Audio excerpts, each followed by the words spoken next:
संजू बाबा, जी हाँ, संजय दत्त। ये कहानी दोस्तों मैं जो आपको बता रहा हूँ ये तब की है जब 1993 के बॉम्ब ब्लास्ट में काफ़ी इनोसेंट जो कि मासूम लोग थे वो इस दुनिया से चले गए, उनकी मौत हो गई। उस ब्लास्ट के पीछे हाथ था बॉलीवुड के एक्टर संजय दत्त का।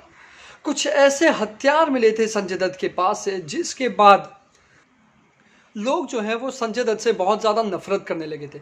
लेकिन ये कहानी के पीछे का जो राज है दोस्तों, जो जेल में उन्होंने जो समय बिताया, ये सारी चीज़ें सुनील दत्त साहब ने यानी कि उनके पिताजी ने जब बताई थी तो ये चीज़ें दोस्तों कुछ और ही निकली। चलिए बात करते हैं इसके बारे में। नमस्ते, सत श्री अकाल, आदाब, खमागिनी, केम छो के रोहाल का सका। मैं हूं करण रजानी, आप देख रहे हैं बॉलीवुड की खबरें लगातार हमारे साथ हमारे चैनल बॉलीवुड हेल्पलाइन पर। अगर आपने सब्सक्राइब नहीं किया जल्दी सब्सक्राइब कर लो, बेल आइकन पर प्रेस कर ले नोटिफिकेशन के लिए। एक अनसुनी कहानी जो होती है दोस्तों, उसका जो बात है वही बिल्कुल अलग होती है। तो ये बात बिल्कुल अनसुनी है। यहाँ पर बात यह है कि जो ड्रग्स का जो उन्हें लत लगी थी, ड्रग्स की लत लग जाती है, जैसे गांजा, वीड, जैसे कि रिया चक्रवर्ती वगैरह के बारे में भी जो बातें आई थी। बॉलीवुड के सारे लोग फिलहाल जो है वो ड्रग्स के मामले में एनसीबी आ चुकी है, फंस चुके हैं।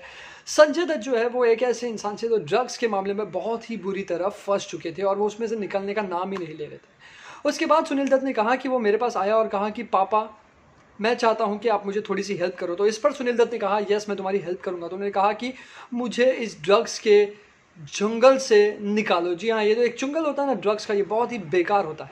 तो ऐसे में सुनील दत्त साहब ने संजय दत्त को इस ड्रग्स के जो केस है इनसे सबसे निकलवाया और उन्हें रिहैब में भेज दिया, जहाँ पर वो इंडिया से बाहर जाकर रिहैब में वो ठीक हुए, ठीक होकर वापस आए और उसके बाद उन्होंने सारा का सारा जो किस्सा है अपने परिवार का वो पूरा संभाल लिया। अब पूरा जो परिवार है वो तो उन्होंने संभाल लिया, लेकिन कुछ ऐसा हुआ घिनौना काम 1993 में जो आपको बताया बॉम्ब ब्लास्ट, उसमें जो है पूरी तरह से बर्बाद हो गए संजय दत्त साहब और जेल चले गए। जी हाँ, उन्हें जेल जाना पड़ा। थाने के जेल में थे जहाँ पर उनको एक 8x8, जी हाँ 8x8 का मतलब होता है 8x8, 64 स्क्वायर फीट का एक ऐसी काल कोठरी थी जिसमें कम से कम 10 से 12 ड्रेडेड क्रिमिनल्स थे, बहुत खतरनाक क्रिमिनल्स थे।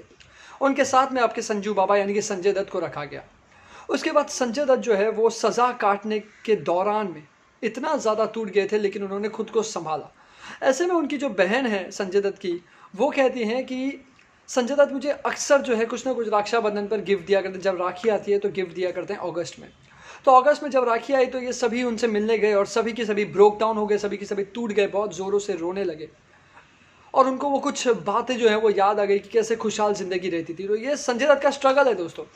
संजय दत्त ने कहा कि मैंने कुछ बचाया तो नहीं है तुम्हारे लिए, लेकिन मैंने तुम्हारे लिए कुछ रखा है। जो उनकी बहन कहती है कि आज 1993 से अगर मैं बात करूँ 2000 की ये बात है दोस्तों, 7 से 8 साल हो गए थे दोस्तों, वहाँ पर उन्होंने वो चीज़ें संभाल कर रखी थी। एक कूपन था जो जेल में मिलता है, 2-2 रुपये का कूपन, 2-2 रुपये का जो कूपन मिलता है ना, वो 2-2 रुपये का कूपन संजय दत्त ने संभाल के रखा था और करीबन 100-150 रुपये के कूपन संभाल के रखे थे और वो अपनी बहन को देकर कहा कि रक्षाबंधन की तेरी गिफ्ट है। चाहे वो कूपन कहीं काम ना आए, लेकिन वो स्ट्रगल करके उन्होंने जो 2-2 रुपये बचाए अपने खाने को, कहते हैं ना कि खाने पेट मार कर जो बचाए, बस यही है संजू बाबा की एक छोटी सी जेल जाने की और बॉम्ब ब्लास्ट की कहानी।